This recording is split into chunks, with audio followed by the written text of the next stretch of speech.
चक्रवात दितवा ने जिस अंदाज में भारत से लेकर श्रीलंका तक पूरे पूर्वी तट को झकझोर कर रख दिया है, वह सिर्फ एक तूफान नहीं बल्कि एक ऐसा कहर बन चुका है जिसने समुद्र के किनारों की पूरी तस्वीर बदल कर रख दी है। शुरुआती चेतावनियों में कहा गया था कि लहरें ऊंची उठेंगी, तेज हवाएं चलेंगी, लेकिन इतना क्रूर, इतना खतरनाक और इतना लगातार बढ़ता हुआ मंजर किसी ने सपने में भी नहीं सोचा था। आंध्र प्रदेश से शुरू हुआ दितवा का असली खेल जैसे जैसे बंगाल की खाड़ी के ऊपर गर्मी और दबाव की रफ्तार बढ़ी, वैसे वैसे ये तूफान एक भयावह रूप में बदलता गया और अब जो कुछ सामने आ रहा है वह दिल दहला देने वाला है। पूर्वी तट पर खड़े लोग अपनी आंखों से वह दृश्य देख रहे हैं जिसे वह अपने जीवन में कभी नहीं भूल पाएंगे। समुद्र की लहरें ऐसी रफ्तार से चढ़ीं कि कई जगहों पर पूरा का पूरा गांव मिनटों में पानी में समा गया। हजारों घर सिर्फ बह ही नहीं गए बल्कि उनका नामो निशान तक मिट गया। आंध्र प्रदेश के तटीय जिलों में लोग चीखते हुए अपने घरों से बाहर भागे और देखते ही देखते चारों तरफ पानी की ऐसी दीवार उठी कि इंसान को समझ ही नहीं आया कि कहां भागे, कहां जाए, क्या करे। पुलिस, स्थानीय प्रशासन, एनडीआरएफ और एसडीआरएफ की टीमें मौके पर थीं, लेकिन उस पागल तूफान के सामने कोई भी कोशिश कुछ भी नहीं कर पा रही थी। आंध्र प्रदेश के कई इलाकों में तो हालत इतनी बदतर हो चुकी है कि लोग बता रहे हैं कि उनके गांव की सिर्फ यादें बची हैं, जमीन नहीं। सड़कों पर पानी, गलियों में पानी, बिजली के खंभे टूटकर गिर गए, पेड़ उखड़ गए और हालत ऐसी हो गई है कि लोग अपने ही शहर को पहचान नहीं पा रहे हैं। दितवा की रफ्तार इतनी भयावह है कि हवा की गति कई जगह 200 किलोमीटर प्रति घंटा के आसपास पहुंच गई और इसकी मार से बसेरा करने वाली पूरी बस्तियां खंडहर बन गईं। और सिर्फ आंध्र ही नहीं, ओडिशा की तरफ बढ़ते हुए दितवा ने अपना कहर दोगुना कर दिया। ओडिशा के तटीय जिलों में कई ऐसे गांव हैं जो पूरी तरह पानी में तब्दील हो चुके हैं। लोग छतों पर चढ़कर बचने की कोशिश कर रहे हैं, लेकिन हवा की बवंडर जैसी ताकत के सामने छतें भी टिक नहीं पा रहीं। कई जगहों पर देखा गया कि पूरे के पूरे मकान ऐसे उखड़कर हवा में घूमे मानो खिलौने हों। सबसे डराने वाली बात यह सामने आ रही है कि लगातार हो रही बारिश और समुद्री पानी के बढ़ने से जमीन धंसने लगी है। ओडिशा के जगत सिंहपुर, केंद्रपाड़ा और पुरी जैसे जिले तबाही का केंद्र बन चुके हैं। जो सड़कें कल तक लोगों को जोड़ती थीं, आज वही सड़कें समंदर की लहरों के नीचे दबी पड़ी हैं। पश्चिम बंगाल में दितवा का असली ताप अब महसूस हो रहा है। दक्षिण 24 परगना, दीघा, कांथी और हावड़ा तक हवाओं की क्रूर मार ने लोगों को घरों से बाहर निकलने नहीं दिया। समुद्र इतना उफान पर आ चुका है कि मछुआरे नावें छोड़कर ऊंचे इलाकों में भाग निकले हैं। दीघा बीच की वो खूबसूरत रेत अब काली हो चुकी है। समुद्री मिट्टी हर जगह फैल गई है और हर तरफ सिर्फ यही चर्चा है कि दितवा ने इतना बड़ा रूप कैसे ले लिया। इसी बीच श्रीलंका की तरफ से आने वाली खबरें और डर पैदा कर रही हैं। वहां के उत्तरी और पूर्वी हिस्सों में दितवा ने जो हालत बनाई है वह बताती है कि यह तूफान सामान्य नहीं है। कई जिलों में पूरी कॉलोनियां पानी में गायब हो गईं।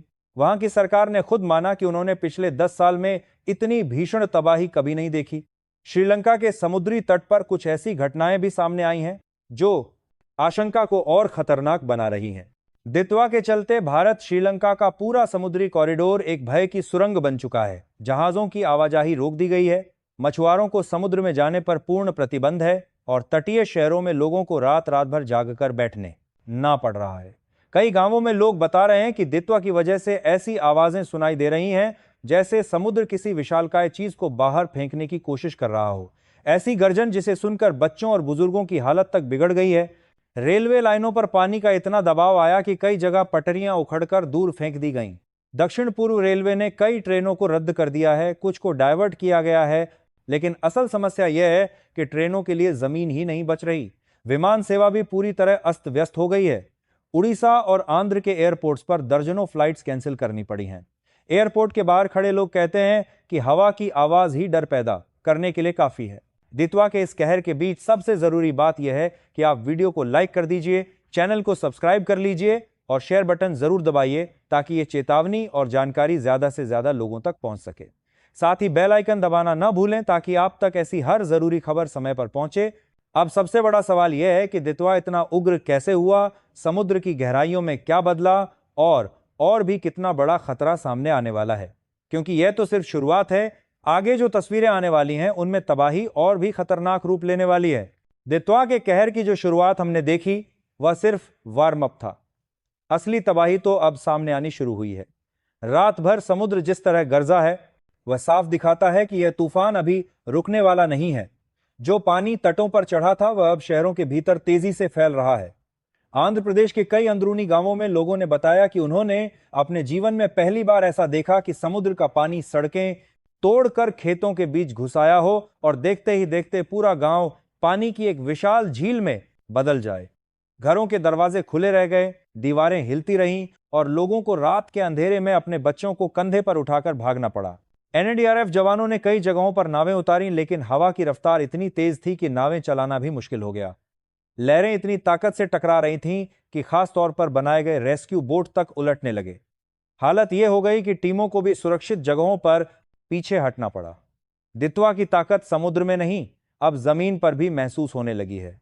ओडिशा में कई पुल टूटकर बह गए और जिन रास्तों से हजारों लोग निकलकर सुरक्षित स्थानों पर पहुंच सकते थे, वे रास्ते अब पानी में गायब हैं। ओडिशा के केंद्रपाड़ा जिले में हालात सबसे ज्यादा भयावह हो गए हैं। लोग बता रहे हैं कि पानी की उठती दीवार इतनी ऊंची थी कि बिजली के खंभे तक डूब गए। कई स्कूल, अस्पताल और सरकारी इमारतें पानी में डूब चुकी हैं। 300 से ज्यादा गांवों में तो मोबाइल नेटवर्क तक गायब हो चुका है, जिससे पता भी नहीं चल पा रहा कि कितने लोग फंसे हैं, कितने सुरक्षित हैं और कितनों को मदद की जरूरत है। कई जगहों पर लोग छतों पर खड़े होकर टॉर्च घुमा रहे हैं ताकि दूर से बचाव टीमें उन्हें देख सकें। उधर पश्चिम बंगाल में दित्वा का कहर इतना तेज हुआ कि पूरा तटीय इलाका अंधेरे में डूब गया।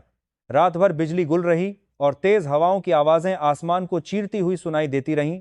दीघा में कई होटल टूटकर समुद्र में समा गए।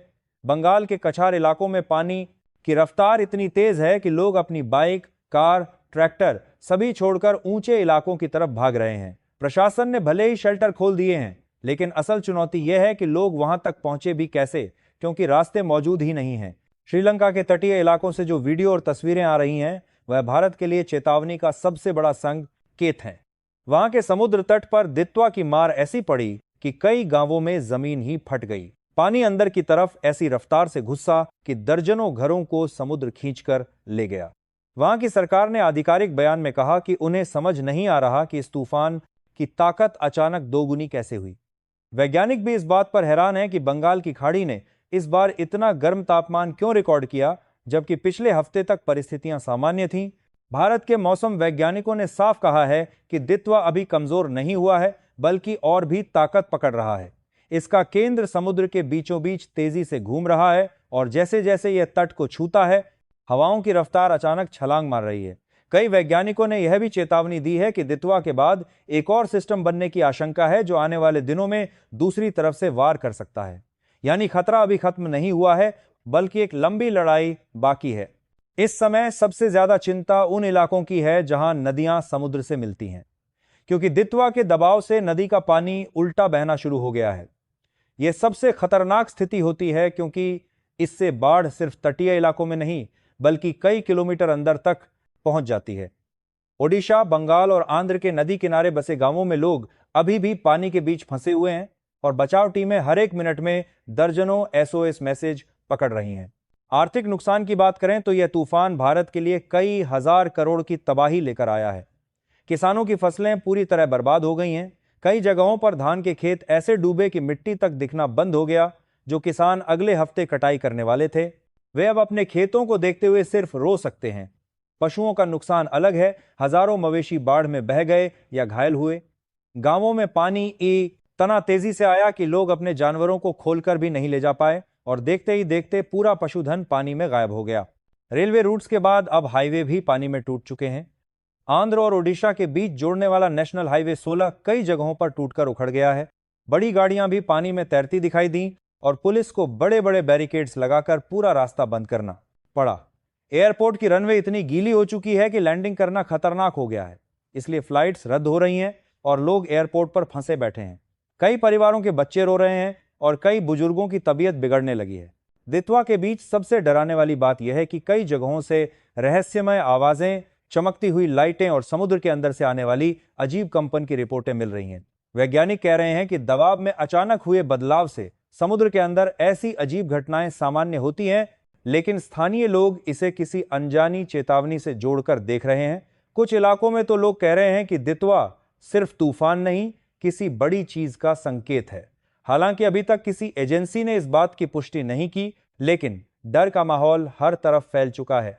इस वक्त सबसे ज़रूरी बात यही है कि आप इस वीडियो को लाइक कर दें और चैनल को सब्सक्राइब कर लें ताकि आप तक इस तूफान से जुड़ी हर अपडेट समय पर पहुंचे। शेयर ज़रूर करें ताकि ज़्यादा से ज़्यादा लोग सतर्क रहें और कमेंट में अपना शहर लिखें ताकि हम आपको आपकी लोकेशन के हिसाब से ज़रूरी सुरक्षा अपडेट पहुंचा सकें। बात की लोकेशन के हिसाब से ग्रामीण अफायदा मानेचार करने के दित्वा की रफ्तार अभी भी कम नहीं हुई है और अगले कुछ घंटों में जो तस्वीरें आएंगी वह हालात को और भयावह बना सकती हैं। यह तूफान अब सिर्फ तटीय इलाकों तक सीमित नहीं रहने वाला, बल्कि आगे बढ़कर देश के और भी अंदरूनी भागों में अपना प्रभाव छोड़ेगा। विशेषज्ञों का कहना है कि इस तूफान के बाद जो बारिश होने वाली है वह कई राज्यों में दूसरी प्रकार की आपदा का खतरा पैदा। इस बीच उड़ीसा, बंगाल, आंध्र और तमिलनाडु की तटवर्ती लाइनों पर दित्वा के प्रभाव से हुए विस्थापन ने लोगों को भय और अफवाहों के बीच फंसा दिया। सोशल मीडिया पर लोग दावा कर रहे थे कि तूफान के बाद समुद्र की ओर से अजीब आवाजें आ रही हैं। कोई उसे भूकंप समझ रहा था, कोई समुद्र के टूटने का डर पैदा कर रहा था।